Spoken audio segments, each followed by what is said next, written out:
So ayan, pag-usapan po natin yung, kumakalat na balita na naaresto na daw si Harry Roque sa Dahig. Hindi po, sabi nila naaresto sa Amsterdam Airport.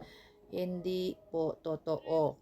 So wala pa pong verifikasyon niya sa ating gobyerno, DILG, and from DFA, bine-verify pa po yan. Pero as of today, wala pa po, hindi pa po siya ah, ina-arrest or na-arrest.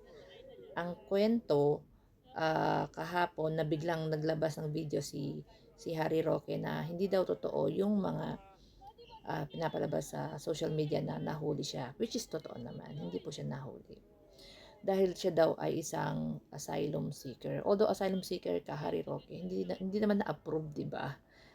Hindi po na-approve. Nag-ano ka lang, nag-file ka lang ng application diyan sa Dahig ng asylum. Pero hindi naman na-approve. So, nag-request po ang ating gobyerno ng ah, red notice. I believe red notice, hindi siya blue notice.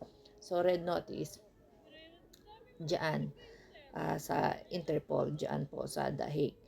So ngayon, itong si Harry Roque is nataranta yata, agad pong nag-book ng ticket papunta sa Vienna, Austria. Dahil po yun yung advice sa kanya ng mga nakapaikot sa kanya, sa Vienna, Austria po siya mag-apply ng asylum, ng aplikasyon. As in, so wala pa talaga.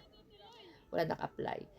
And siya naman po ay nakapag-book ng ticket and siya po ay nakasakay ng eroplano. Yun nga lang, nakasakay po siya ng eroplano, hindi pinababa rin po siya ulit, pinalabas po siya ng airplane. Bakit? Dahil nga po, canceled ang kanyang passport.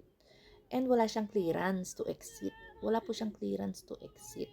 Canceled po ang kanyang passport. So, labas uli ng labas ng airport. Ayan po, kung nakikita nyo naman, di ba, fina-flash ko naman, siya po ay sinundo ng kanyang mga panatiko. Mga pananatiko, nag-iiyakan pa. Mariosep. So, hindi po siya nakalabas ng Dahig, ng Netherlands. So, balik po siya. Nakasakay siya ng eroplano, pinababa din po siya. Yun po ang katotohanan. So, ngayon, naghihintay po tayo ng update kung kailan siya mahuhuli or nahuli na siya or isusuko ba siya. Yun po.